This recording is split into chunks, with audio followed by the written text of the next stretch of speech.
wabarakatuh.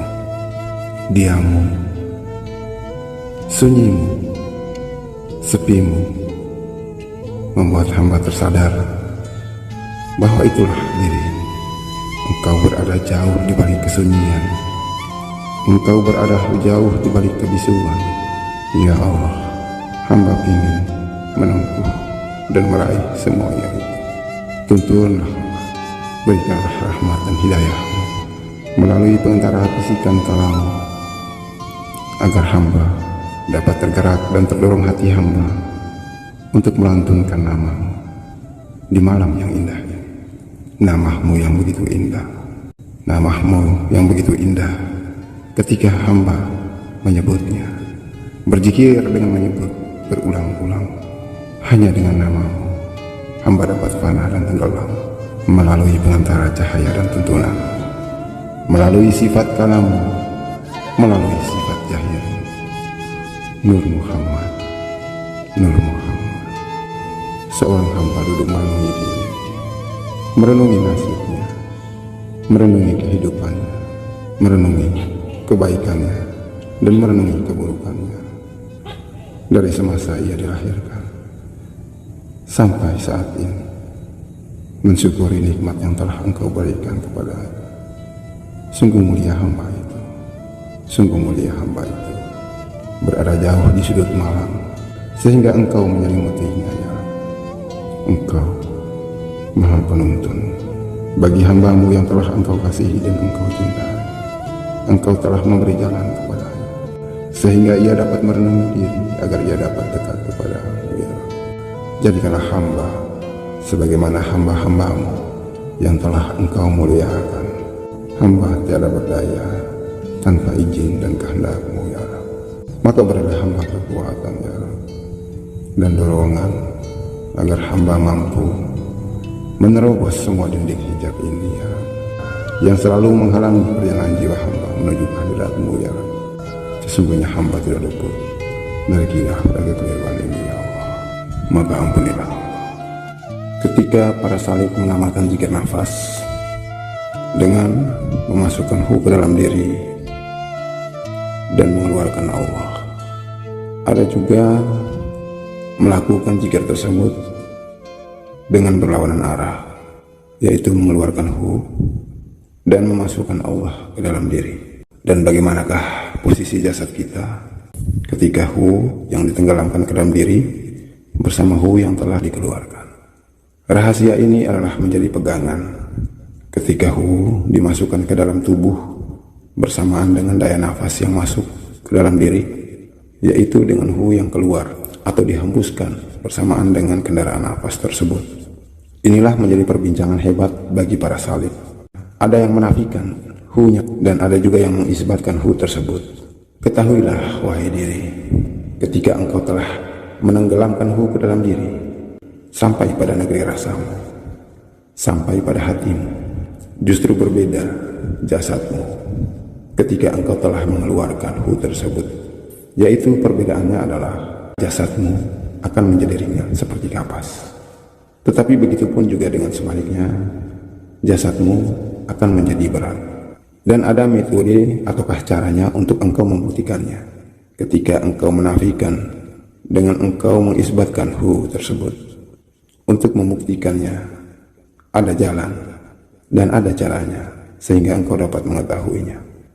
Hu itu adalah diri, hu itu adalah Nur Muhammad, hu itu adalah cahaya, hu itu adalah penuntun, hu itu adalah yang memberangkatkan diri, yang memperjalankan diri menuju kehadirat Allah Subhanahu wa Ta'ala.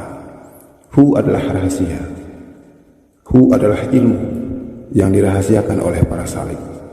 Karena hu tersebutlah yang membuat seorang hamba dapat berjalan, dapat mi'raj melalui pengantara kendaraan nafasnya, sehingga tenggelam dan fana hingga menuju kehadirat Allah Subhanahu wa Ta'ala. Ketika engkau telah melaksanakan takbir, engkau menenggelamkan hu tersebut. Ketika engkau telah mengamalkan zikir nafas, engkau menenggelamkan hu tersebut ke dalam diri.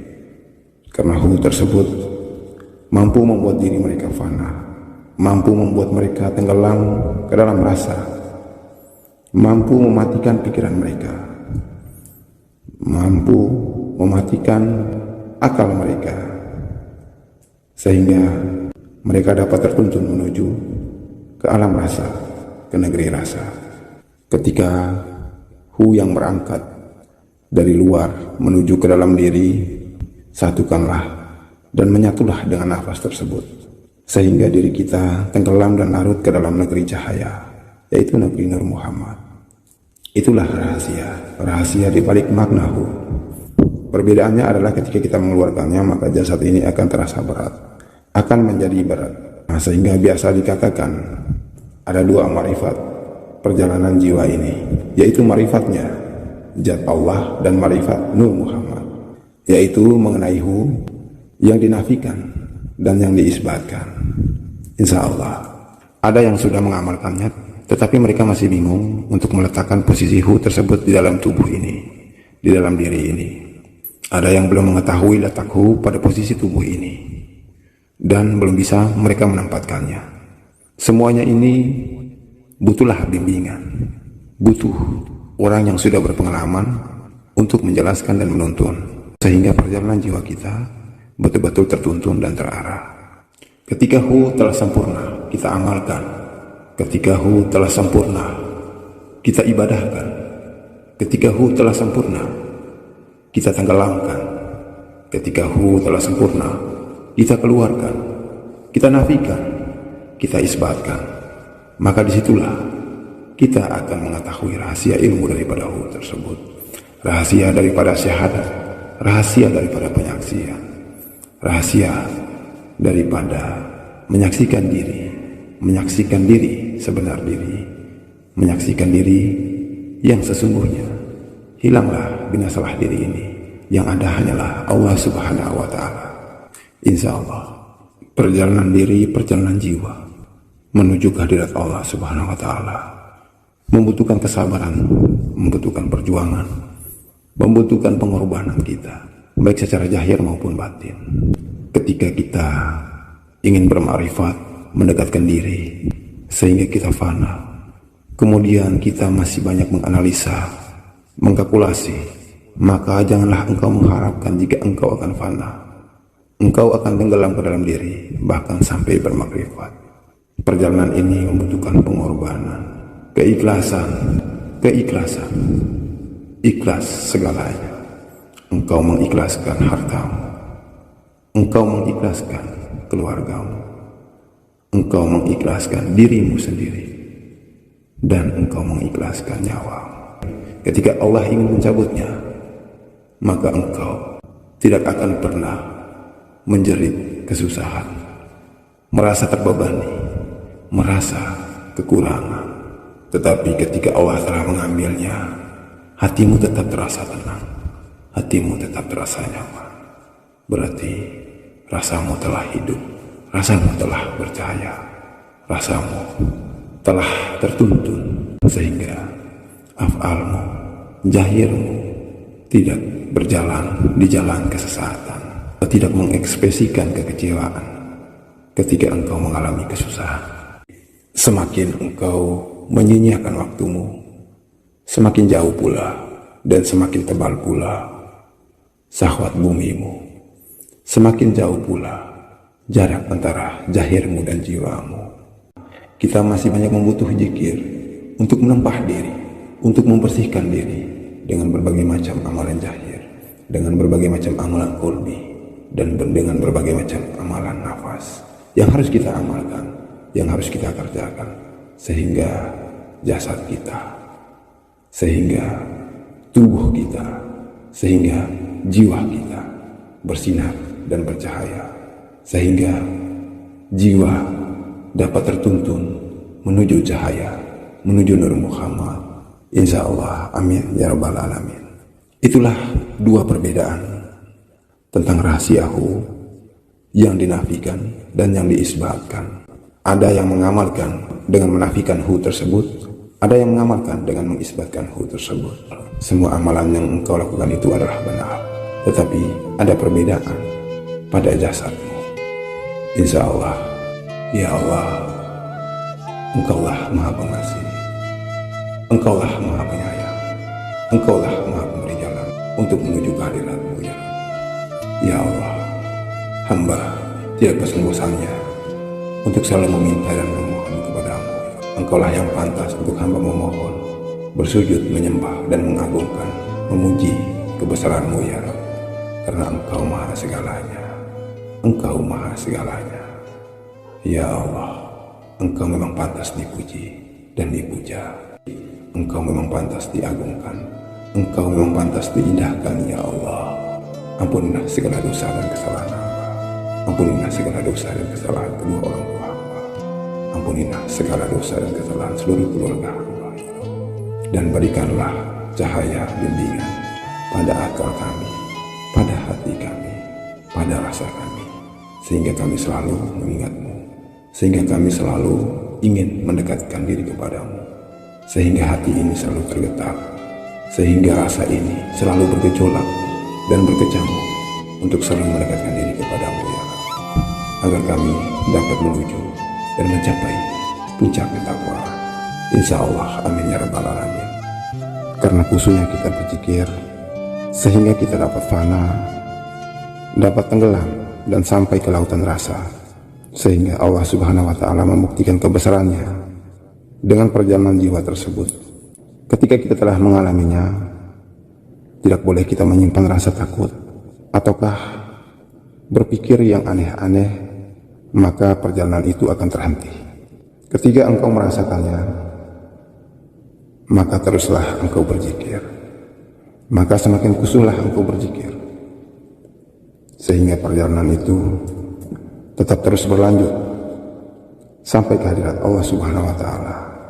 Itulah perjalanan kita ketika pulang nanti. Allah Subhanahu wa Ta'ala akan membuktikannya. Jiwa berjalan dari ujung kaki, dari tumit kaki kita menuju pada rahasia kita, kemudian sampai pada perut, dan insya Allah dia akan tenggelam ke dalam ulu hati ini, ke dalam rasa ini, sehingga bercahayalah dia dan terus berlanjut sampai ke tenggorokan, kemudian sampai ke kening kita, dan insya Allah akan sampai pada ubun-ubun kita.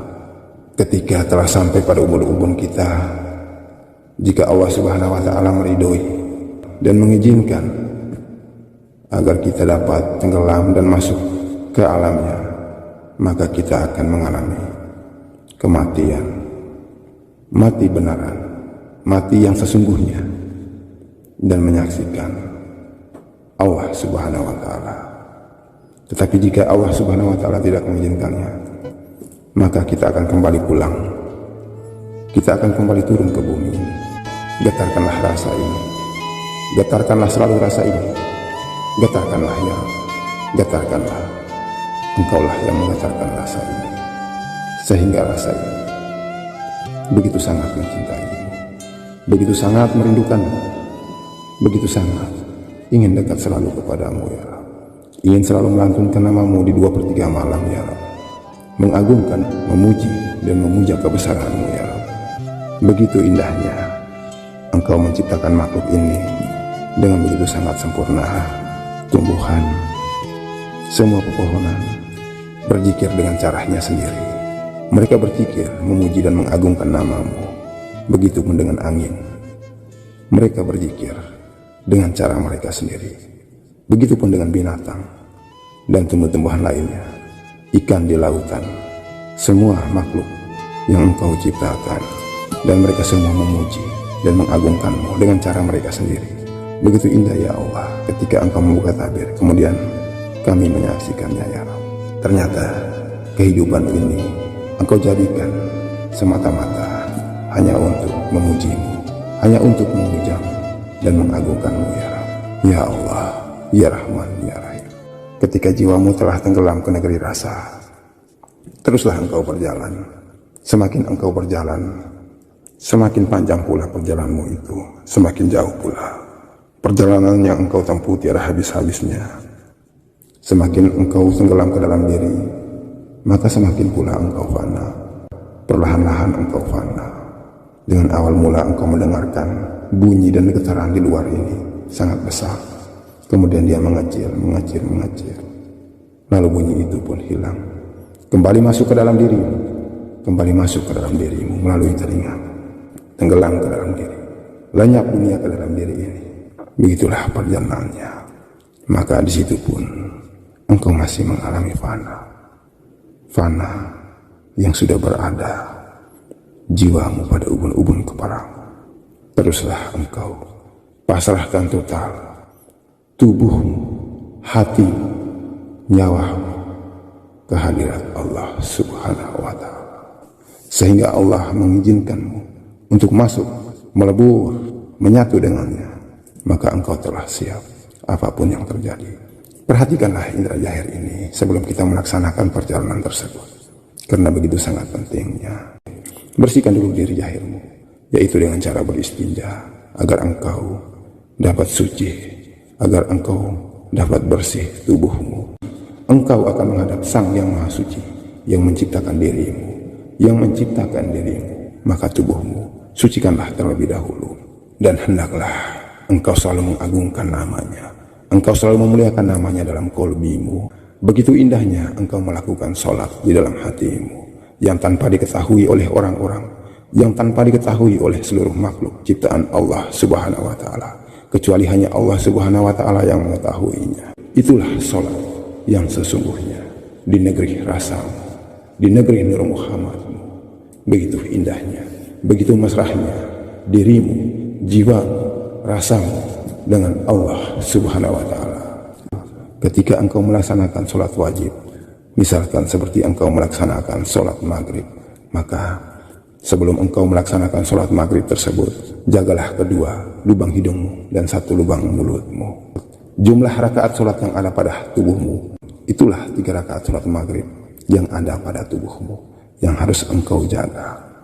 Kemudian engkau melakukan takbir dengan rahasia ilmu yang telah diberikan oleh gurumu, maka amalkanlah.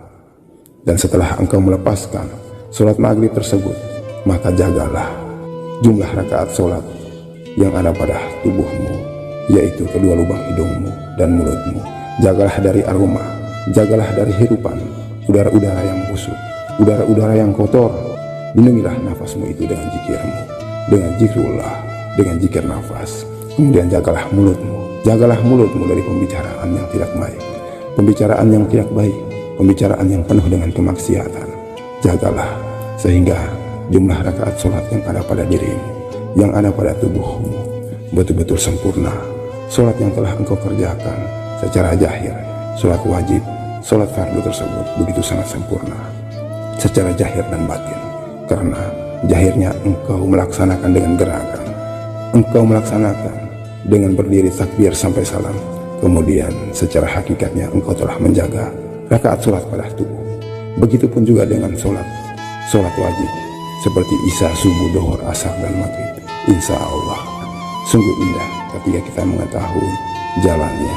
Semoga kita selalu tertuntun dalam perjalanan indah ini menuju kehadirat Allah Subhanahu wa ta'ala yang maha kuasa, yang maha mulia, ya Rabb. Agar kami selalu mencintai, agar kami selalu memuji-Mu dan mengagungkan nama yang indah di malam ini. Insya Allah, amin ya rabbal alamin. Semoga bermanfaat untuk kita jadikan sebagai dorongan dan motivasi untuk kita semua, sebagai penempahan perjalanan jiwa kita menuju kehadirat Allah Subhanahu wa ta'ala, agar kita dapat tenggelam ke dalam diri dan bermakrifat kepada Allah Subhanahu wa ta'ala. Insya Allah, amin ya rabbal alamin. Dari hamba Allah yang fakir. Assalamualaikum warahmatullahi wabarakatuh.